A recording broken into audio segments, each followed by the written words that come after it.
Patrick Manner, bonjour. Bonjour. Vous étiez récemment l'invité de France 3 Alsace dans l'émission La Voix est libre, où les internautes ont pu vous poser un certain nombre de questions qui ont été reprises dans l'émission.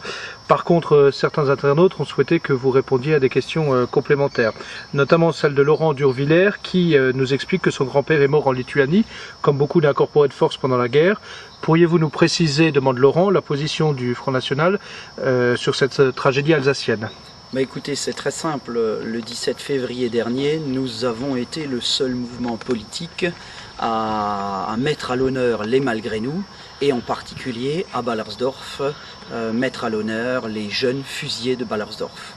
Alors particulièrement dans l'année de l'Alsace, que j'ai présenté cette année en réponse au futile mois de l'autre présenté par Adrien Zeller, nous nous tournons pour la mise en valeur de cette grande page triste qui a marqué l'Alsace au travers des malgré nous. Je crois que c'est une page qui doit être enseignée à nos enfants, et un véritable travail doit être fait à partir de la région Alsace en liaison avec les associations d'anciens combattants et les lycéens pour la transmission de la mémoire de l'Alsace sur cette page particulièrement douloureuse.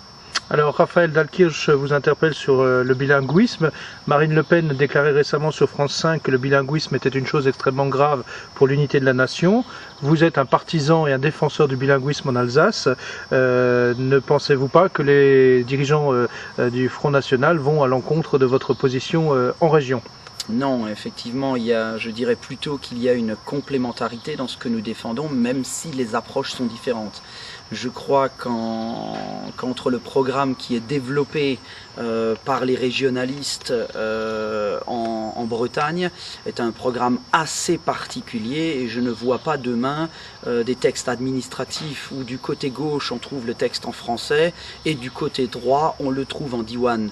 Je ne vois pas non plus l'utilité de placarder partout des noms en diwan, de mettre tous les noms de villages hormis en langue française. Je rappelle quand même que nous sommes dans un pays dont la langue principale est le français, et qu'il existe des particularismes régionaux, locaux, que ces particularismes doivent être défendus, doivent être promus, mais enfin quand même, rappelons que la langue principale est le français, et qu'il ne doit pas y avoir opposition, mais bien évidemment complémentarité entre la richesse locale et la richesse de notre patrimoine national. Alors, autre question d'un internaute, en quoi l'extension du régime concordataire à l'islam est-elle une chose inacceptable pour vous ? Bah écoutez, je répondrai simplement à cet internaute que lorsqu'il me trouvera un pays musulman où on construit à l'heure actuelle des églises et des cathédrales, où on respecte les chrétiens, où on respecte les autres religions, eh ben, dans le cadre de la réciprocité, nous pourrons peut-être admettre d'étendre cela. Je rappelle quand même que ce concordat qui avait été mis en place sous Napoléon prenait en compte les religions qui existaient à l'époque. L'islam de France, tel que l'appelle Nicolas Sarkozy, tel qu'en assure la promotion Nicolas Sarkozy, est une religion récente, 30 ans dans notre pays, et je ne vois pas pourquoi aujourd'hui on remettrait en cause des acquis qui ont plus de 100 années d'existence et qui font partie de notre droit local. Je crois qu'à un moment donné, il faut aussi avoir du respect, et les musulmans ont qu'à se plier à accepter nos us et nos coutumes. Ce n'est pas à nous de nous plier à leurs us et coutumes, ni d'ailleurs à leur religion. Alors, autre question posée sur Internet, êtes-vous pour ou contre la fusion des départements Haut-Rhin-Bas-Rhin en une seule entité ? Écoutez, je suis partisan, mais cela est assez exemplaire dans notre région, puisque d'autres élus partagent cette vue. Je suis un partisan de la fusion, à condition qu'elle permette de réduire le nombre d'élus, donc de réduire le nombre de dépenses.